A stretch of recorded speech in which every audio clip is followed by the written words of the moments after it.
Life has a way of bringing us to our knees when we least expect it.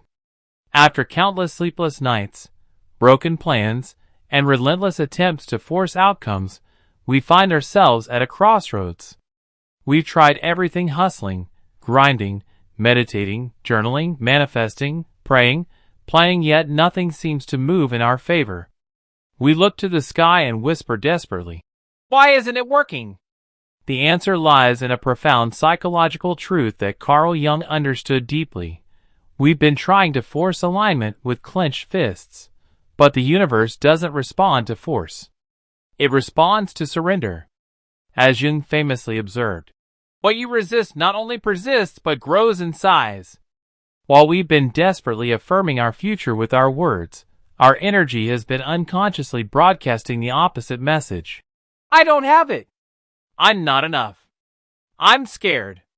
This creates a fundamental disconnect between our conscious desires and our unconscious beliefs. The world doesn't listen to our words. It responds to our energy. This is why our most earnest efforts often fail to manifest results, not because we're lazy or broken, but because we're operating from survival mode, trying to control what was never ours to command. The revolutionary insight Jung offers is this: you don't attract what you want, you attract what you are. When your entire identity is built on chasing, fixing, and solving, your life becomes a reflection of the very emptiness you're trying to escape. The most powerful move you can make is to stop, not from fear or weakness, but from faith and wisdom. Chapter 1. Stop chasing. You're blocking yourself.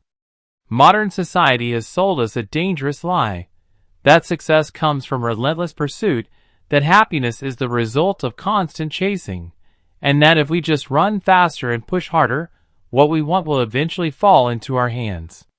But Jung didn't teach us to chase dreams. He taught us to turn inward and ask the deeper question: why am I chasing this in the first place? Often, what we're chasing isn't the real desire, it's a band-aid for a deeper wound. When someone craves love so desperately that it consumes their thoughts, is it really about love? Or is it about the fear of abandonment that was carved into their psyche years ago? When we obsess over wealth, is it truly about money? Or are we still trying to prove our worth to people who once made us feel small? Jung's genius wasn't in motivation, it was in confrontation. He understood that until you make the unconscious conscious, it will direct your life, and you will call it fate. This means that if we don't bring our wounds into the light, they will control our desires without us even realizing it. We keep running toward things, thinking they'll complete us, but life doesn't give us what we want, it gives us what we are. If what we are is wounded, desperate, and fragmented, then every goal we chase will slip through our fingers, because the energy behind our effort is saying, I am not whole. I need this to feel enough. The universe always mirrors our vibration. We may say, please give me love. But if our energy says, I don't have it, the echo comes back, you're right. This is why people burn out chasing relationships that never work, careers that drain them, and validation that fades. Not because the goal is wrong, but because the self behind the goal is bleeding. The obsession is never about the thing itself. It's about what we believe that thing will fix inside us. Here's the uncomfortable truth. If we got what we wanted right now, we wouldn't even be able to hold it because our hands are still trembling with old pain. Jung wasn't here to help us manifest from ego.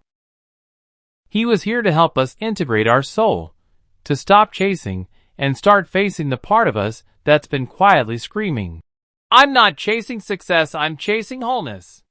The turning point comes when we ask ourselves, what part of me still feels empty? Because once we heal that, we'll stop chasing what was never ours and start attracting what was always meant for us. This isn't about quitting our goals. It's about cleansing our reasons and becoming the kind of person who no longer needs because they've already become whole. Chapter 2. The unconscious is always listening. Most people wake up thinking they're being tested by life, that the universe is throwing obstacles in their way to measure their strength. But the truth is far more personal and profound. We're not being tested, we're being mirrored. Life doesn't respond to what we want. It responds to what we are. Not our affirmations or Instagram captions about healing, but our unconscious identity, the silent belief system pulsing underneath every decision we make. Jung understood this with brutal clarity. He said, "Your vision will become clear only when you look into your heart. Who looks outside dreams? Who looks inside awakens." This means we need to stop looking for signs in the sky and start reading the ones inside our soul. The brutal reality is this: if our unconscious mind is filled with doubt, fear, trauma, and unworthiness, we could write affirmations in gold ink on our ceiling and repeat, "I'm enough," until our throat goes dry. It still won't land because deep down, we don't believe it. We can't lie to the unconscious. It hears everything, remembers everything, and runs the show even when we think we're in control. That tightness in our chest when we visualize our future, that anxiety when we think about how it'll all come together, that's not intuition. That's our unconscious screaming, "You don't really think this is possible, do you?" And so life mirrors that energy, delaying the blessing not out of cruelty, but because our energy says, "I'm not ready to receive." The solution isn't more effort, it's presence. We need to slow down enough to hear the whispers of our own psyche. When we feel doubt, we shouldn't run from it. When fear shows up, we shouldn't bury it under another motivational podcast. We need to sit with it, decode it, because every fear is a message and every hesitation is a signal.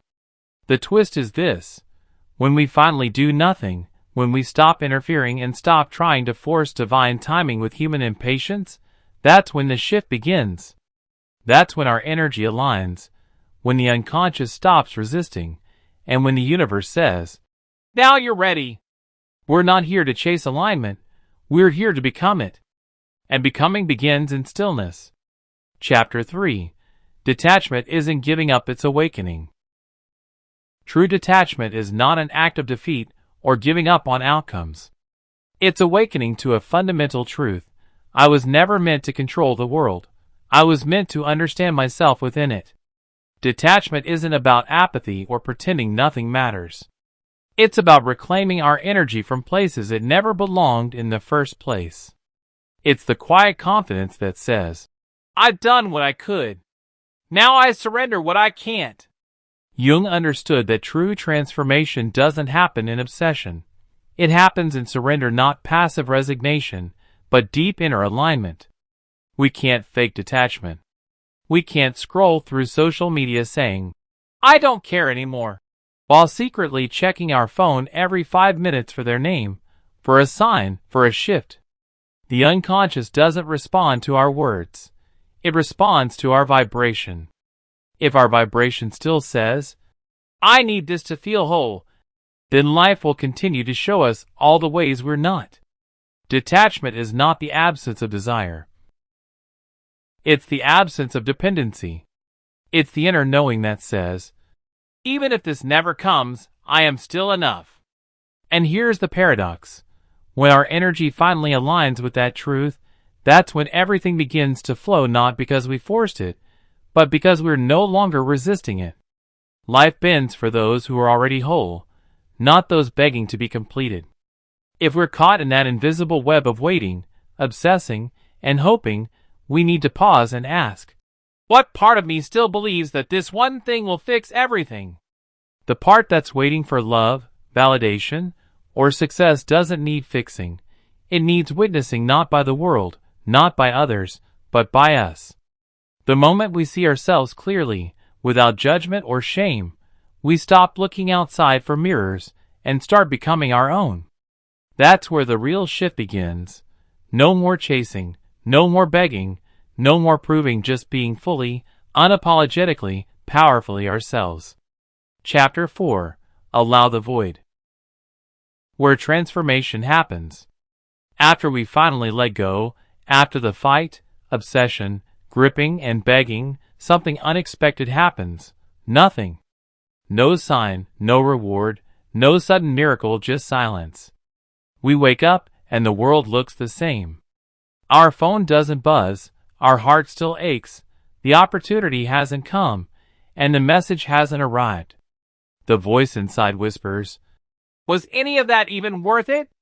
This is the moment that breaks most people because we've been conditioned to believe that if we let go, something good will instantly replace it.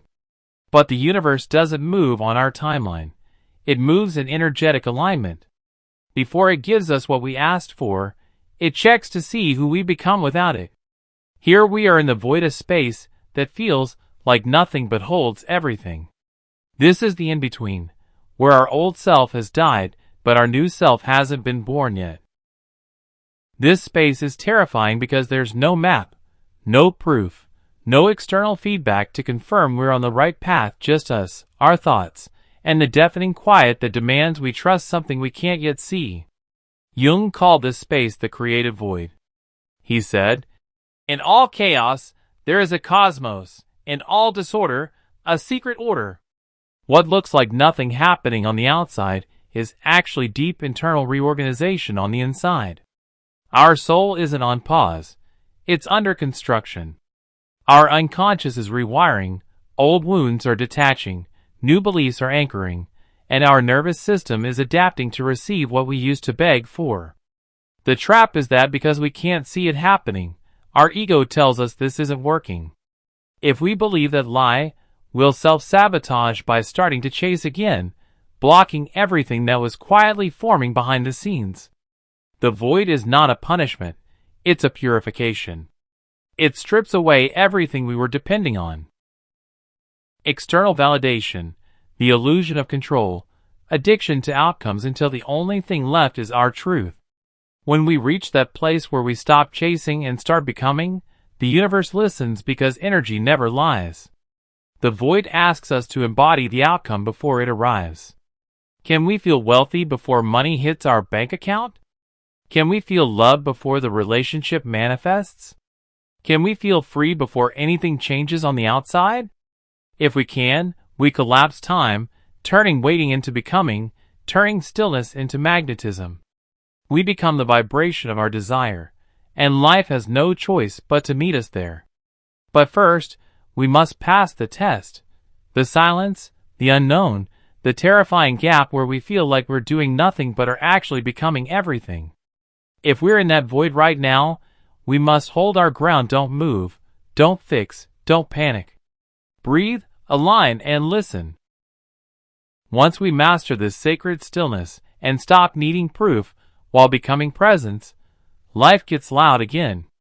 But this time, it sings our song. Chapter 5. Integrate, don't obsess. Every desire we feel isn't random, punishment, or the universe teasing us. It's a mirror, a message, a spiritual assignment. Jung understood that every desire is a signal from the unconscious not to chase something out there, but to awaken something in here. We don't want money just to be rich. We want to feel safe. We don't want a relationship just to be loved. We want to feel seen. We don't want success just for applause. We want to finally believe we're enough. The desire isn't the problem. The unconscious attachment underneath it is. Most people get stuck here. They obsess, mistaking yearning for action. They check their phone 20 times a day, reread old conversations, overanalyze every delay and silence, calling it manifestation. But Jung's work, especially the process of individuation, taught us something different. The goal isn't to become perfect, it's to become whole. Wholeness doesn't come from obsessing over what we lack. It comes from integrating what we disown: our light, our shadow, our power, our insecurity, our deepest truth, even the parts we've been ashamed to look at. When we finally hold both our strength and our struggle, we stop needing life to fill us. We become full on our own. Here's the key insight. We don't attract what we obsess over. We attract what we've made peace with. The next time we feel the pull to chase, we should pause, not out of laziness, but out of mastery. Take a breath, close our eyes, and ask, what part of me still thinks this thing will complete me? When we realize we are already whole, that we're not missing anything, not broken, not behind, something powerful happens. The obsession dissolves, and in its place comes calm, clarity, and actual magnetism. We stop needing the world to prove our worth, and ironically, that's when the world starts responding to us differently because our energy now says, "I'm already it. I'm already there." That's the difference between manifesting from desperation and magnetizing from alignment. We could keep reaching and analyzing every sign, or we could do the radical, revolutionary thing. Sit still, do nothing, and let life catch up to who we've already become. Once the internal work is done, we don't need to chase or even ask. We simply allow, receive, and are. Chapter 6. The ego wants control, the soul wants peace. That part of us that keeps checking our phone, refreshing our inbox, rereading conversations, watching the clock, asking, "Why hasn't it happened yet?" That's not our higher self. That's our ego screaming in fear. The ego hates the unknown, craves certainty, and needs the illusion of control to feel safe. When it doesn't get it, it spirals, catastrophizes, floods our nervous system with panic, and labels it intuition. But that's not intuition. That's insecurity, unhealed fear dressed in urgency. Jung saw this internal war clearly. The human experience is a constant tension between ego and soul. The ego demands proof. The soul whispers truth. The ego says, "I need to control this so I don't get hurt again." The soul says, "I've already survived worse. Let's flow." The ego seeks outcomes. The soul seeks alignment. The ego needs to know how it's going to happen. The soul only needs to feel that it will because the soul operates outside of time. It isn't chasing, it's remembering. Jung wrote, "The privilege of a lifetime is to become who you truly are." Who we truly are is not the version that's panicking. It's the version beneath all that, the one that already feels complete. That version isn't scared of silence, isn't measuring its worth in text replies, followers, bank balances, or timelines. It breathes deeper, speaks slower, moves with grace, not urgency, because it knows everything meant for it will arrive on divine time, not human time. To access that version, the real us, we must learn to pause when panic rises, interrupt the pattern, and ask a simple yet powerful question. Is this coming from my ego or from my essence? If it's pressure, anxiety, desperation, that's ego. If it's peace, ease, surrender, that's soul. This doesn't mean stop dreaming. It means stop clinging, stop suffocating our manifestations with fear. Desperation is noisy, but alignment is silent. It doesn't beg or chase. It simply becomes. When we're in doubt, we shouldn't add more noise or drown ourselves in distractions. Close our eyes, place a hand over our heart, and ask, "What would the healed version of me do right now?" Then do that. Not because it guarantees the outcome, but because it anchors our truth. We're not here to control, we're here to co-create. And we can't co-create from panic. We must choose peace even when it's uncomfortable, even when there's no proof, even when our ego says this isn't working. When we choose peace over pressure, that's when reality starts to shift. Peace is our compass. Follow it, and everything meant for us will follow us. Chapter 7. Shadow work is manifestation work. We can't manifest a better life by only loving the pretty parts of ourselves. We can't call in abundance while rejecting the version of us that's scared, angry, ashamed, or insecure. The universe doesn't just respond to our goals, it responds to our wholeness. And wholeness means facing the part of us we've been running from our entire life. Jung named it the shadow, not evil or darkness in the Hollywood sense, but the repressed self. The parts we buried to survive. The fear we silenced, the rage we swallowed, the guilt we pretended didn't exist, the unworthiness we dressed up as ambition. Most people think manifestation is about scripting, visualizing, and raising vibration. But real manifestation, lasting, grounded, soul-aligned creation doesn't come from fantasy. It comes from integration.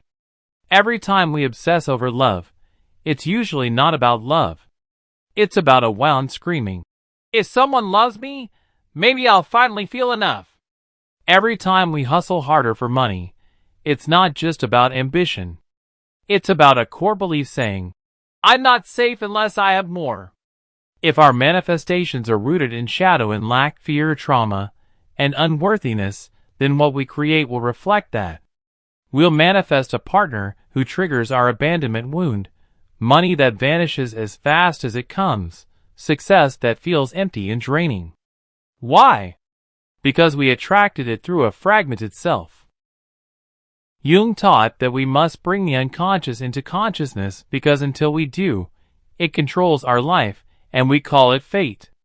The real question isn't, how do I attract more? But, what inside me still believes I don't already have enough? Shadow work isn't easy. It's uncomfortable. It asks us to stop blaming the world and start looking inward, to stop pointing at what didn't happen and start asking what part of us wasn't ready to receive it. It's not about shame. It's about ownership. It's about holding space for all versions of us and saying, "You're allowed to exist. You're allowed to be seen. And you don't have to control me anymore." Once our shadow is seen, it no longer operates in the background, no longer pulls strings behind our back, no longer creates chaos just to get our attention. We take our power back. In that reclamation, our frequency changes. We no longer manifest from fear. We magnetize from wholeness. This is quantum alignment, nervous system safety. Becoming the version of ourselves who no longer needs the world to fix what our soul has already healed. We stop forcing and start allowing, stop proving and start radiating. Now we're not asking the universe from lack. We're becoming a version who already feels like it's done. That inner reality is what bends the outer world.